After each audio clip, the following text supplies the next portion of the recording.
মাননীয় মন্ত্রী শেখ রবিউল আলম, সময় 8 মিনিট।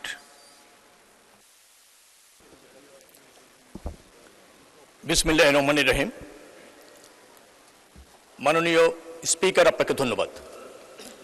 স্মরণ করছি শহীদ রাষ্ট্রপতি জিয়াউর রহমানকে, স্মরণ করছি প্রাণের নেত্রী দেশনেত্রী বেগম খালেদা জিয়াকে, কৃতজ্ঞতা প্রকাশ করছি বর্তমান প্রধানমন্ত্রী সংসদ নেতা জনাব তারেক রহমানের প্রতি। মাননীয় স্পিকার, রাষ্ট্র ব্যবস্থাপনার অত্যন্ত গুরুত্বপূর্ণ ব্যবস্থাপনা হচ্ছে অর্থ ব্যবস্থাপনা।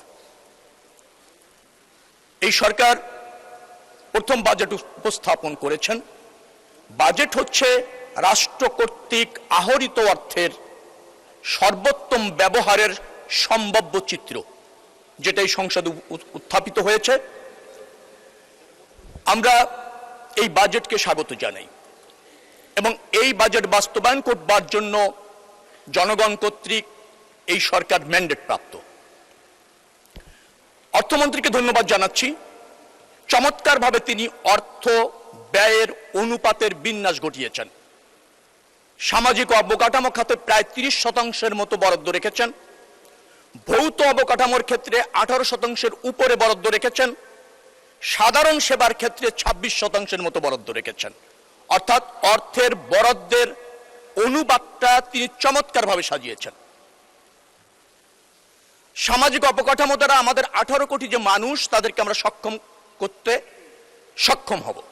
তাদের মানব সম্পদ উন্নয়নের, অর্থাৎ সেই জায়গাটা হলো আমাদের একমাত্র আপনার সম্ভাবনাময় খাত। 18 কোটি মানুষকে দক্ষ যোগ্য হিসাবে তৈরি করা, সেক্ষেত্রে তিনি যে বরাদ্দ রেখেছেন, যথেষ্ট বরাদ্দ রেখেছেন, সময় উপযোগী বরাদ্দ রেখেছেন, 30% মতো বরাদ্দ। এই দক্ষ মানুষ সম্পদ যখন রাষ্ট্রের হয়ে কাজ করবে, তার মেধা যোগ্যতার শতভাগ প্রদর্শনের জন্য তাকে অবকাঠামো সুবিধা দিতে হবে। সেই অবকাঠামো খাতেও 18% উপরে বরাদ্দ রেখেছেন মাননীয় অর্থমন্ত্রী। ধন্যবাদ মাননীয় অর্থমন্ত্রী। অনগ্রসর জাতিকে রাষ্ট্রের পক্ষ থেকে তাদের সামাজিক সুরক্ষা দেওয়ার জন্য, সাধারণ নিরাপত্তা নিশ্চিত করবার জন্য 26% কাছাকাছি বরাদ্দ রেখেছেন, যা আমাদের অর্থনৈতিক সংকট থেকে উত্তরণের ক্ষেত্রে সহায়ক ভূমিকা পালন করবে। এই অর্থ বরাদ্দের যে অনুপাত, সেটি বাস্তবতা বিবেচনা করে আমাদের সম্ভাব্য খাতকে রাষ্ট্রীয় প্রয়োজনে ব্যবহার করার মানসে মাননীয় অর্থমন্ত্রী যে ডিস্ট্রিবিউশন করেছেন, তার জন্য আমি মাননীয় অর্থমন্ত্রীকে ধন্যবাদ জানাচ্ছি। মাননীয় স্পিকার, আহরিত অর্থের 2 ধরনের ব্যয় রাষ্ট্র করে। একটি হচ্ছে অনুন্নয়ন ব্যয়, আর একটি হচ্ছে উন্নয়ন ব্যয়। অনুন্নয়ন ব্যয় মানে হচ্ছে রাষ্ট্র পরিচালনা ব্যয়।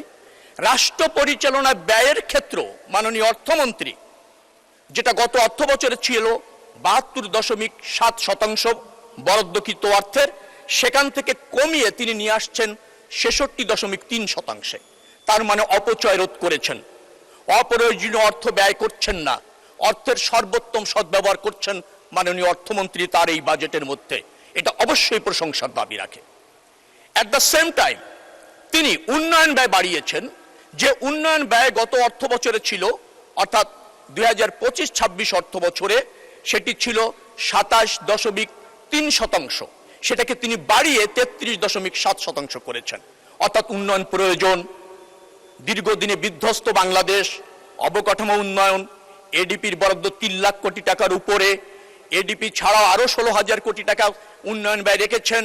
সবকিছু মিলিয়ে বাংলাদেশের মানুষের উন্নয়নকে অগ্রাধিকার দেওয়া হয়েছে এই বাজেটে। এই জন্য মাননীয় অর্থমন্ত্রীকে আবার ধন্যবাদ। অনুন্নয়ন ব্যয়ের মধ্যে যেটা ফ্যাসিস্ট সরকার এই জাতির জন্য কলঙ্ক হিসাবে চাপিয়ে দিয়ে গিয়েছিল, অর্থাৎ প্রচুর ঋণ, সেই ঋণের সুদ দেওয়ার জন্য 13.6% অর্থ দিতে হয়েছে বর্তমান সরকারকে, যেটা অনাকাঙ্ক্ষিত ছিল। সেটি যদি না দেওয়া লাগতো, অনুন্নয়ন ব্যয় আরো সাশ্রয়ী হওয়া যেত। কিন্তু আমাদের অর্থনীতির বাস্তবতায় এই সীমিত অর্থ থেকেও সেটা যোগান মাননীয় অর্থমন্ত্রী দিয়েছেন এবং সেখানে 11%-এর উপর ভর্তুকিও তিনি বরাদ্দ রেখেছেন, যা প্রশংসার দাবি রাখে। বাজেট নিয়ে আমি খুব সমালোচনা শুনিনি সংসদে, কিছু শঙ্কা শুনেছি। এই বাজেট নিয়ে কেউ নেতিবাচক কিছু বলেননি, কিছু আশঙ্কা প্রকাশ করেছেন। কোথায় করেছেন? সেটি হচ্ছে রাজস্ব আয়ে ঘাটতি হতে পারে। রাজস্ব আয়ের ঘাটতি হবে না, কারণ এ চালানের মাধ্যমে রাজস্ব সংগ্রহ করা হবে, কর অব্যাহতি হ্রাস করা হবে, রাজস্ব ফাঁকির ক্ষেত্রে চিহ্নিতকরণ করা হবে এবং ভাট কাঠামোতে নতুন বিন্যাস করা হবে।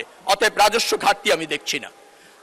আর আমাদের রাজস্ব আরোহণ কর অনুপাতে যদি বলেন, সেটা যদি হয় 9% কাছাকাছি, নেপাল ভুটানও 13-14% করে, আমাদের ওখানে যেতে হবে। সেই জন্য অর্থমন্ত্রী চ্যালেঞ্জ দিয়েছেন। আমার বিশ্বাস রাজস্ব আয়ে ঘাটতি হবে না। সময় খুবই কম। ব্যাংকের কথা বলা হয়েছেন, ব্যাংক ঋণও কমেছে। 25-26 অর্থ বছরে ছিল 1,18,000 কোটি টাকা, এবার করা হয়েছে 1,12,000 কোটি টাকা।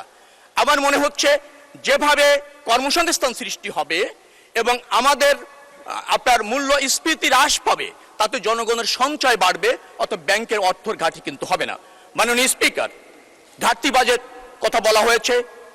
কর যদি আহরিত হয়, রাজস্ব ঠিকমতো যদি আহরিত হয়, ব্যাংক থেকে যদি লোনটা যেটা নির্ধারণ করা হয়েছে পাওয়া যাবে, ঘাটতি বাজেট হওয়ার কোনো সুযোগ থাকছে না। মাননীয় স্পিকার, ঘাটতি বাজেটে কথা বলা হয়, মার্কিন যুক্তরাষ্ট্র আপনি যান, সর্বশেষ বাজেটে 5.5 জিডিপির ঘাটতি বাজেট। পৃথিবীর সবচেয়ে বড় অর্থনীতির দেশ। আপনি চীনে যান, সেখানেও 4% জিডিপি ঘাটতি বাজেট। অতএব এই ঘাটতি বাজেট আমাদের এই দুরবস্থার মধ্যে আমরা সক্ষম হব এটা মিট আপ করতে এবং অ্যাচিভ করতে।